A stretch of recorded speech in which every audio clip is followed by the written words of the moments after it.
Good morning, everyone. This is your daily reading from Raven. This is the day after the solstice. So the year has officially turned over, at least in terms of the sun calendar. We are in a new era that's going to take us all the way through to midsummer in terms of the growing of the sun and the solar power. That said, experientially, it's still the dark time of the year. It's still the middle of winter. Let's see how all of this feels today. It is a little bit of a New Year's Day for a lot of people, and we have a lot of wands. Well, this is lovely. Four of Wands. Celebration and stability and action and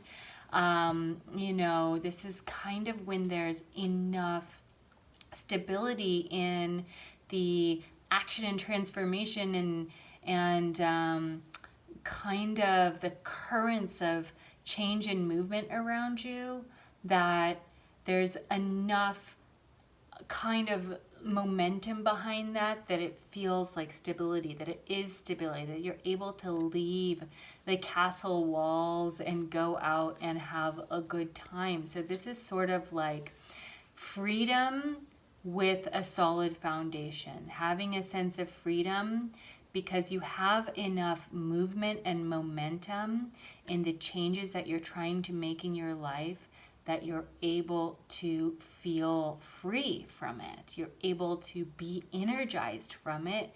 And through that, there is possibility to connect and sort of celebrate and maybe even have a party. So New Year's Day for some people.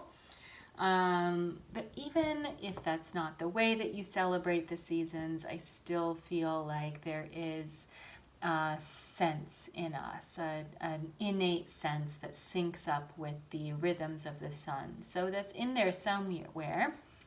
And at the same time, we have the Seven of Wands with a little bit of an embattlement. That is holding your ground. There's a bit of stubbornness in this card.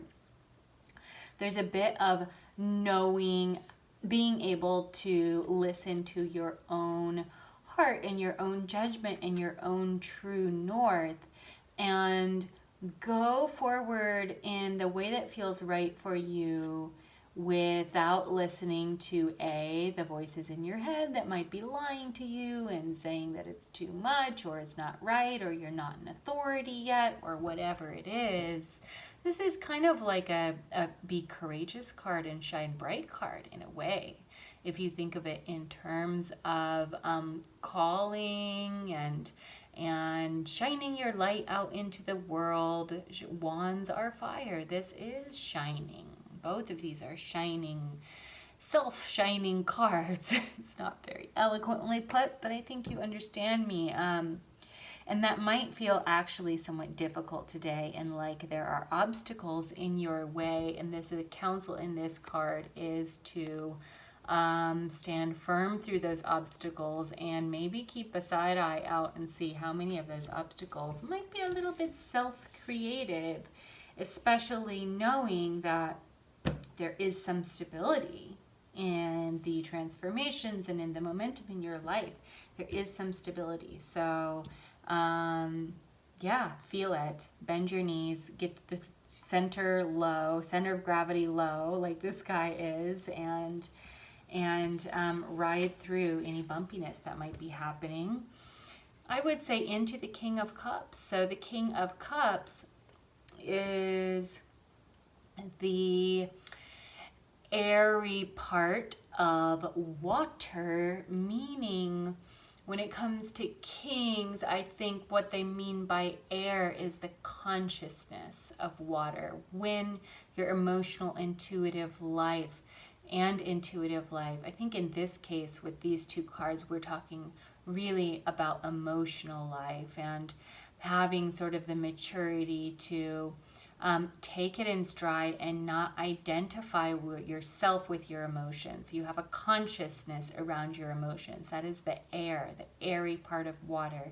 Having a consciousness around, this is what I'm feeling, but this is not me. This is not who I am. This is something that I can ride out And maybe that's what we mean by stand your ground. There is a little bit of disconnection to what is ephemeral and what is not coming from the core of your being.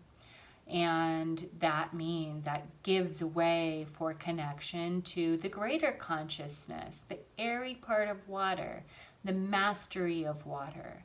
Mastery of emotion means a certain amount of enjoyment of, but like mindfulness and non-attachment to. This is a very Buddhist kind of card. I think all of the kings are a little transcendent in that way. So transcending emotional states and yet enjoying them. I mean, he's sitting on his throne and he's feeling pretty good about it. So yeah, it looks like we have what it takes to ride something out today in a way and tap into the part of us that is connected to the greater picture. And because there is some stability and some momentum, even on this like first day into this new sort of solar season after the solstice, there's this kind of fiery momentum happening that is allowing some transcendent emotional state. Really cool reading for today. I hope you all have a lovely day. I would love for you to like and subscribe and hit that notification button. I do these every day. I talk about witchcraft, I talk about tarot, and I talk about crystals. So if you would like a reading for yourself or as a gift for this holiday season, please click on the link in the bio and click on the link in the banner, and that will take you to an amazing special I have on where you can get that done for a good holiday price. All right, much love to you. I will see you tomorrow. Goodbye.